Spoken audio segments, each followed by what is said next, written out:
Hey everybody, we're going to do another little video here that hopefully will help teachers implement Darwin's demons in their classroom to show their students a little bit about how evolution works. Today, what I thought I would do is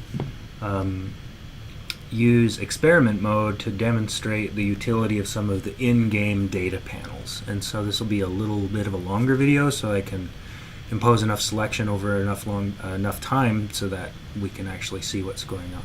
So we're not going to run a full experiment with experiment mode here. We'll just do one instance of the game. But this highlights the idea that if you had 20 students all running the same instance of the game, they could collect their data all into one data set and have some replication and make some inferences about how evolution actually works. At any rate, let's get started. So in this particular game instance, what we're going to do is change the game mode to experiment mode. And I'm only doing this just so that I can actually impose a certain kind of selection in the game to demonstrate the utility of some of the in-game data panels. So once I'm in experiment mode, I'll go ahead and hit start. And once again, I've turned down the music so that you can hear me talk as I'm doing this kind of thing. These are the various parameters that you can adjust in experiment mode in the alpha 0.24 build. Chances are within the next few months we'll be actually releasing the game. It won't be an alpha build anymore, and this interface may actually look a little different, but the parameters should all still be there. At any rate, we're not going to worry too much about mutation rate and all of these kinds of things.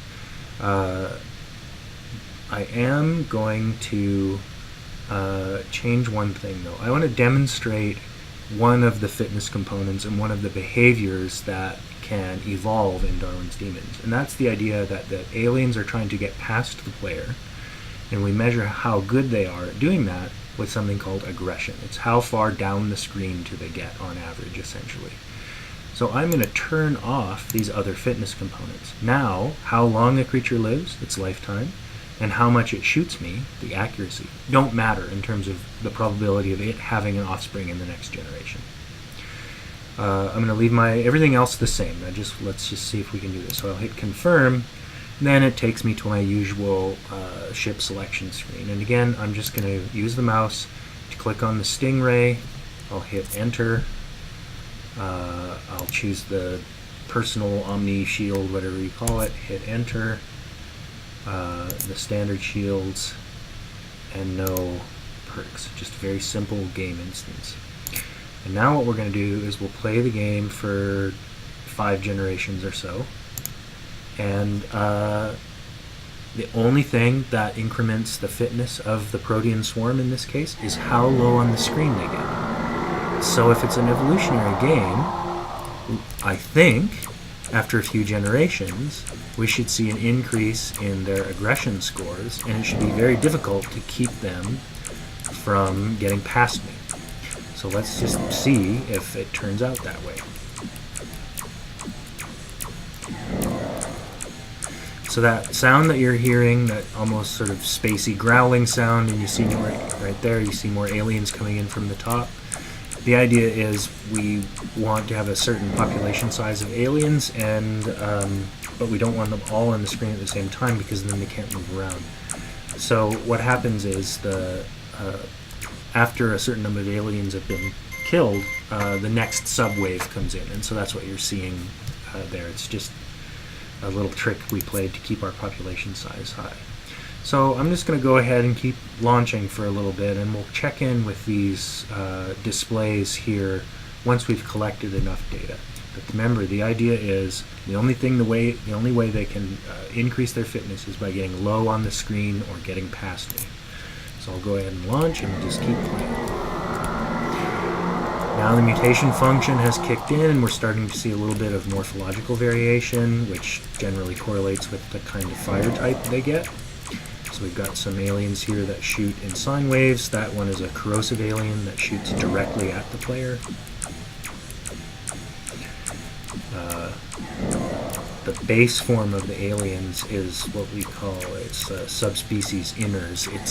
It's just an unremarkable generic form. usually if you're playing the game on high difficulty levels, those things become extinct rather quickly in favor of more frightening types with different shots and things like that. So that was the end of that generation, and you can see the individuals in our survival of the fittest panel that made the top 5. These aren't the only ones that will reproduce, but they are the top 5. They all have reasonably high aggression scores if you look at their aggression bars. Okay. And this is the average fitness in the population for our 3 fitness components. Let's not worry too much about this right now. We've only played one generation. We don't really have a good trend yet. So keep playing. Now we've got some fire-based aliens they tend to shoot split shots.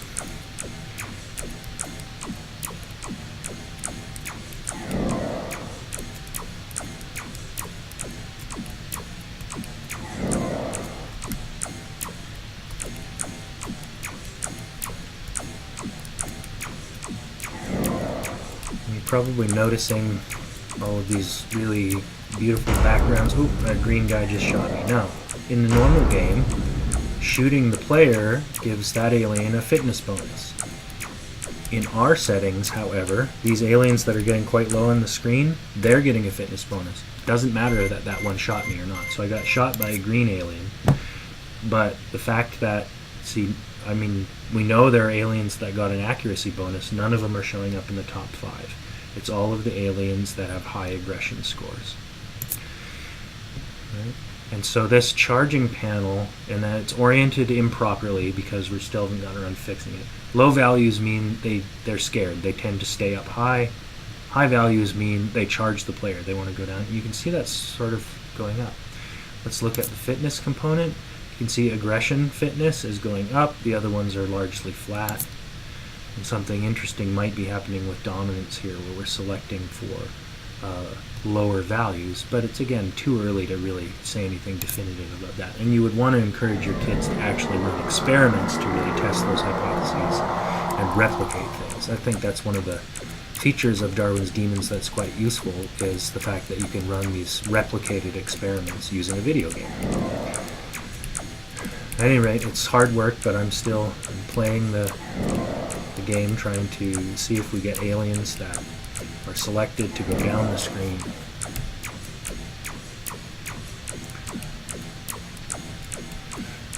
Don't forget that you do have alternative fires. In this case, I have got a personal shield, which would have come in handy just a moment ago when I got shot. That's what the personal shield looks like. That I access it by hitting the Alt key on a Mac.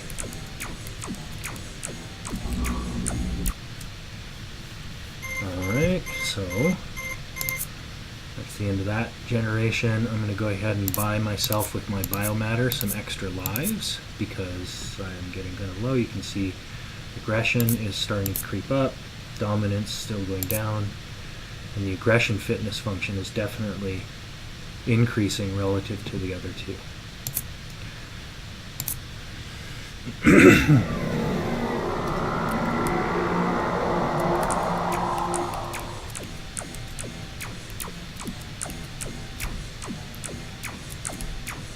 I think in the next video I should invest in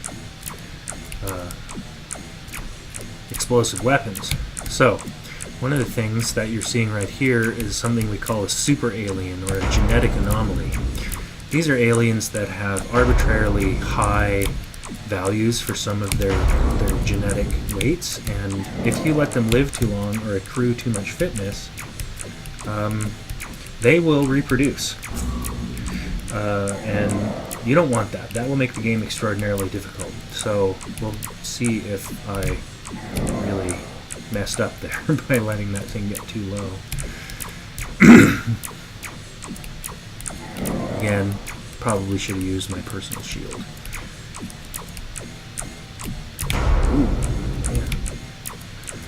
By the way, one of the conclusions that we can draw as scientists from creating this game and testing it, evolution makes video games difficult.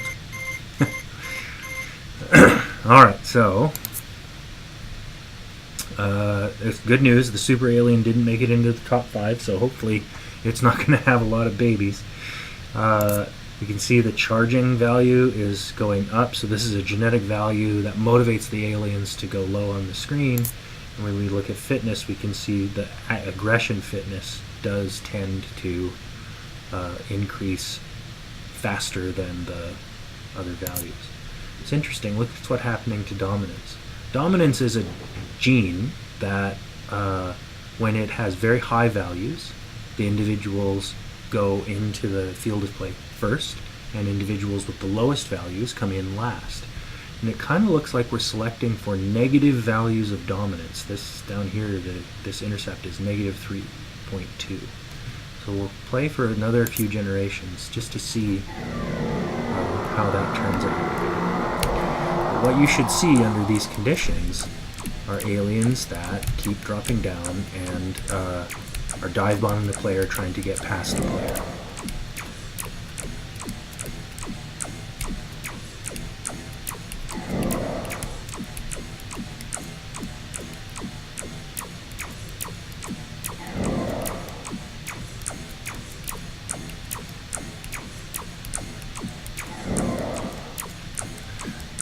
One last feature I'll explain about the game. See that personal shield for the win? Once there are few aliens left in the population, they begin to move much faster. We think that is why when there's selection on aggression like this, that we also select on low values of dominance. They want to wait until there's few aliens before they enter the field of play, and then they can move faster and they're harder to hit. Okay, so you can see our aggression bars generally are reasonably high here. Dominance is continuing to go down. These different colors are related to the different color values. What we want to look at is the white value, which is the mean of dominance in the entire population. We're definitely driving that to be low. I'll try to buy more lives and see how long I can last here. Charging has gone up but is stabilized. And then we got some noise here in the fitness, but see if I can live past generation 6.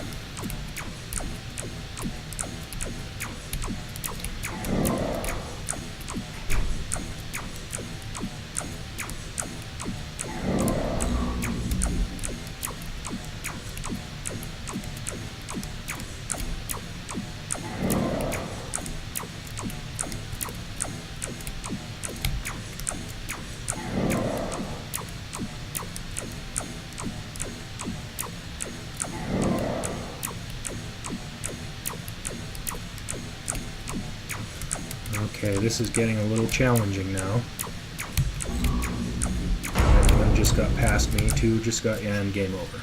So I lost the game because a bunch of aliens got past me, and every time that happens you lose a life.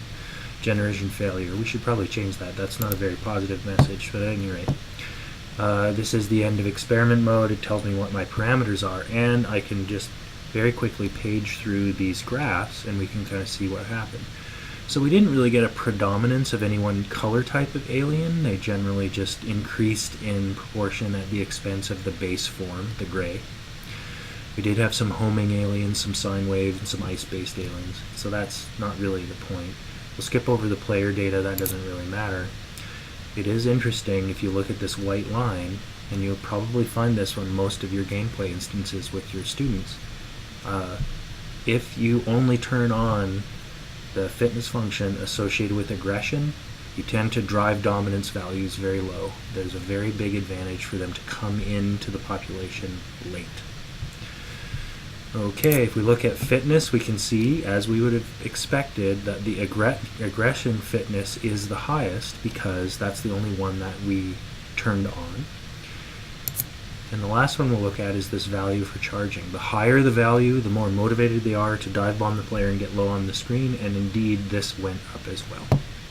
So that's a little bit of how some of the in-game data panels work for this build of Darwin's Demons, and I think for the next video maybe we'll show you how you can leverage this with multiple students and generate some replicated experiments to test hypotheses about how evolution works. Hope that's helpful, and if you have any suggestions or questions about how to implement Darwin's Demons in your classroom, just get in touch with us and we'll do our best to help you out. Okay, bye.